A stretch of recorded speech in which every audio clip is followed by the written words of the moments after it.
जय हिंद दोस्तों, आप देख रहे हैं सरकारी एग्जाम वर्ल्ड चैनल पर। पहली बार हैं तो सब्सक्राइब करें। दोस्तों, आज के इस वीडियो में हम सभी परीक्षाओं के लिए उपयोगी मोस्ट इम्पॉर्टेंट पर्यायवाची शब्दों को याद करने की ज़बरदस्त ट्रिक लेकर आया हूं। दोस्तों, इस ट्रिक के माध्यम से आप बिना रटे अनेकों पर्यायवाची शब्दों को बड़े ही आसानी से याद कर सकते हैं। आइए दोस्तों, वीडियो को शुरू करते हैं। सबसे पहले हम जानते हैं पर्यायवाची शब्द किसे कहते हैं। तो ध्यान दीजिए, ऐसे शब्द जो अर्थ के स्तर पर समान होते हैं पर्यायवाची शब्द कहलाते हैं। यानी ऐसे शब्द जिनका अर्थ एक ही होता है, समान होता है, उन्हें हम पर्यायवाची शब्द कहते हैं।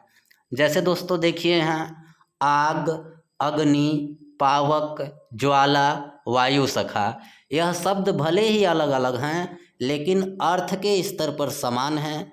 इन सब का अर्थ एक ही है, यह आपका पर्यायवाची शब्द कहलाएगा। अब दोस्तों हम आपको पर्यायवाची शब्द याद करने की ज़बरदस्त ट्रिक बता रहा हूँ। आपको क्या करना है, सबसे पहले बस जल का पर्यायवाची शब्द याद कर लेना है। क्या क्या? नीर, अम्बु, वारी, तोय और जल भी। अब दोस्तों हम जल से कमल का पर्यायवाची शब्द बना देंगे। बस क्या करेंगे, जल पर्यायवाची शब्द के अंत में हमें ज प्रत्यय जोड़ देना है। इस ज के लगा देने से आपका कमल का पर्यायवाची शब्द बन जाएगा। ज का अर्थ होता है जन्म लेने वाला। जैसे देखिए नीर से आपका ज लगा देने से क्या हो गया, नीरज, यानी जल में जन्म लेने वाला। कौन जल में जन्म लेता है? कमल। इसी तरह अम्बु, अम्बुज हो गया। वारी, वारिज हो गया। तोय, तोयज हो गया। जल, जलज। जल से कमल का बनाने के लिए हमें बस क्या करना है, अंत में ज प्रत्यय को लगा देना है। अब दोस्तों हम जल से ही बादल का पर्यायवाची शब्द बना सकते हैं। इसके लिए हमें क्या करना है, जल पर्यायवाची शब्द के अंत में हमें द प्रत्यय जोड़ देना है। द का अर्थ होता है देने वाला। तो देखिए नीर से आपका हो गया नीरद, यानी जल को देने वाला। कौन जल देता है दोस्तों? बादल। इसी तरह अम्बुद हो गया, वारिद, तोयद, जलद। जल से बादल का बनाने के लिए बस आपको द प्रत्यय लास्ट में लगा देना है। और अगर ज लगाते हैं तो कमल का बन जाएगा, द लगा देंगे तो बादल का। अब दोस्तों आप जल से ही समुद्र का पर्यायवाची शब्द बना सकते हैं। इसके लिए आपको क्या करना है, अंत में धी प्रत्यय जोड़ देना है। धी का अर्थ होता है धारण करने वाला। जैसे देखिए नीर जल का पर्यायवाची शब्द है, अंत में हम धी लगा दिए तो हो गया नीरधी। तो जल को कौन धारण करता है दोस्तों? समुद्र। अम्बुधि, वारिधि, पयोधि, जलधि। तो समझ गए होंगे दोस्तों, धी लगा देने से समुद्र का पर्यायवाची बन जाएगा। और दोस्तों जल से ही आप मछली का पर्यायवाची शब्द बना सकते हैं। बस क्या करना है, जल पर्यायवाची शब्द के अंत में आपको जीवन जोड़ देना है, जीवन शब्द। तो आपका मछली का बन जाएगा। जैसे देखिए जल तो जल जीवन, मछली हो गया। वारी, वारी जीवन। नीर, नीर जीवन। तो दोस्तों समझ गए होंगे, इस ट्रिक को नोट कर लीजिएगा, इससे आपको आसान रहेगा। और यही मोस्ट इम्पॉर्टेंट पर्यायवाची शब्द हैं जो बार बार परीक्षाओं में पूछे जाते हैं। अब दोस्तों आपको पृथ्वी का पर्यायवाची शब्द याद कर लेना है। जैसे पृथ्वी का देखिए भू, भूमि, अचला, अवनी। अब आप पृथ्वी से पहाड़ का पर्यायवाची शब्द बना सकते हैं। कैसे? आपको क्या करना है, पृथ्वी पर्यायवाची शब्दों के अंत में आपको धर प्रत्यय जोड़ देना है, तो आपका पहाड़ का हो जाएगा। जैसे देखिए भू था तो धर लगा दिए, भूधर हो गया। भूमि से भूमिधर हो गया। अचला से अचलाधर हो गया। अवनी से अवनीधर।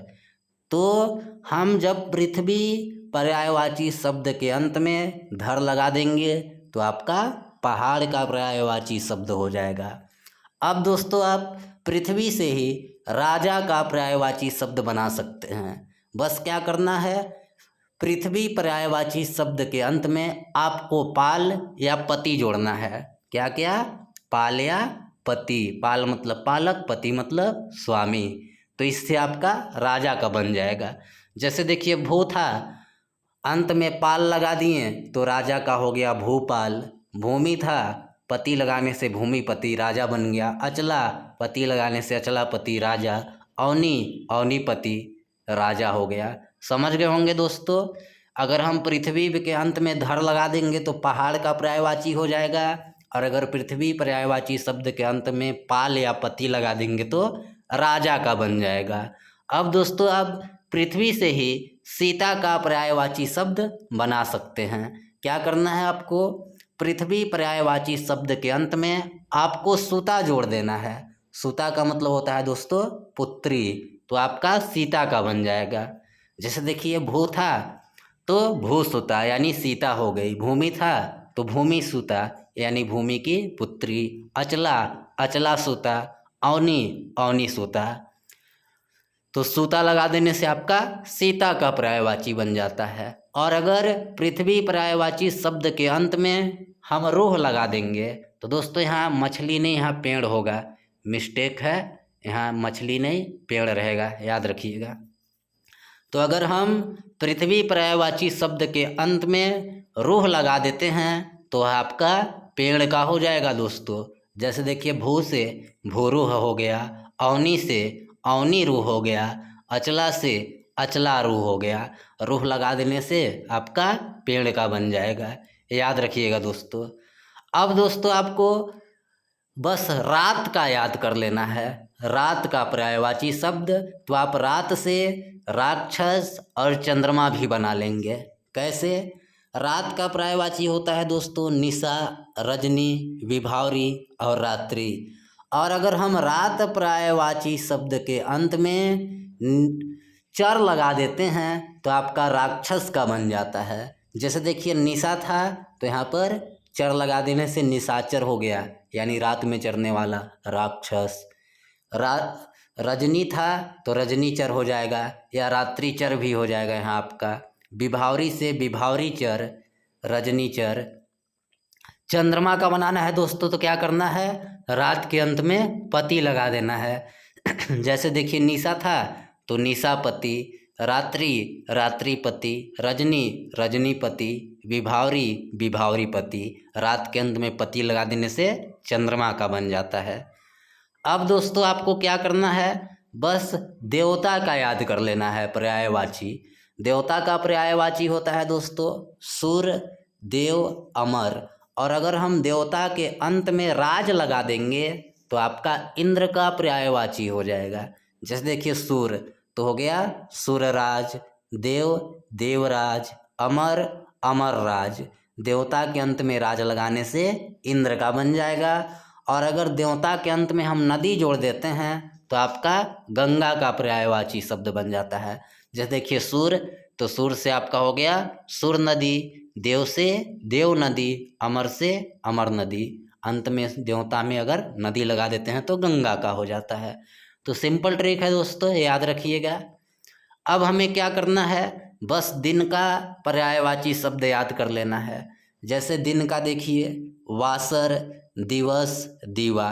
तो अब हम दिन से सूर्य का बना सकते हैं। बस क्या करना है, दिन पर्यायवाची शब्द के अंत में आपको पति लगा देना है तो सूर्य का पर्यायवाची हो जाएगा। जैसे वासर से हो गया वासरपति, दिवस से दिवसपति, दीवा से दिवाकर हो गया।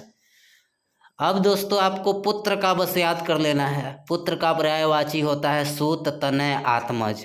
बस इसके अंत में आ जोड़ देना है तो पुत्री का हो जाएगा। जैसे पुत्र के अंत में आ जोड़ देंगे तो आपका पुत्री का पर्यायवाची हो जाएगा। जैसे देखिए सुत तो हो गया सुता, तनय से आपका तनया हो गया, आत्मज से आत्मजा हो गया। कितना सिंपल है दोस्तों। अब दोस्तों यहाँ पर कुछ और महत्वपूर्ण पर्यायवाची शब्द हैं जो एग्जाम्स में पूछे जाते हैं, इनको आपको याद करना पड़ेगा। इसे भी देख लीजिए। वायु, वायु का पर्यायवाची दोस्तों पवन, अनिल, हवा, वात। अतिथि, अतिथि का आगत, मेहमान, पाहुन, आगुंतक। जंगल का वन, कानन, विपिन, कांतार। कोयल का दोस्तों पिक, कोकिल, श्यामा, वसंत दूत। नेत्र का चक्षु, लोचन, आँख, दृग। यह मोस्ट इम्पॉर्टेंट है, जरूर याद रखिएगा। अब दोस्तों तालाब का भी याद कर लीजिएगा। सर, सरोवर, तड़ाग, पुष्कर। नदी का भी इम्पॉर्टेंट है। सरिता, तटिनी, तरंगिणी, नद। अमृत, सुधा, सोम, पीयूष, अमीय। आकाश का दोस्तों अंबर, गगन, शून्य, अनंत। घोड़ा का हो जाएगा आपका घोटक, तुरंग, वाजी, अश्व। इन्हें नोट कर लीजिएगा, याद रखिएगा। अब दोस्तों और कुछ महत्वपूर्ण हैं, जैसे फूल, फूल का आपका पुष्प, सुमन, कुसुम, प्रसून। हिमालय का पर्वतराज, हिमाद्री, हिमगिरी, गिरीश। हाथी का दोस्तों कुंजर, नाग, गज, गयंद। यमुना, रबीजा, कालिंदी, अर्कजा, रवितन्या। नाव का नौका, तरड़ी, नया, डोंगी। दोस्तों वीडियो अच्छा लगा होगा तो लाइक कीजिएगा, साथ ही चैनल को सब्सक्राइब कीजिएगा। हिंदी व्याकरण के अन्य वीडियो देखने के लिए चैनल के प्लेलिस्ट को चेक कीजिएगा। धन्यवाद।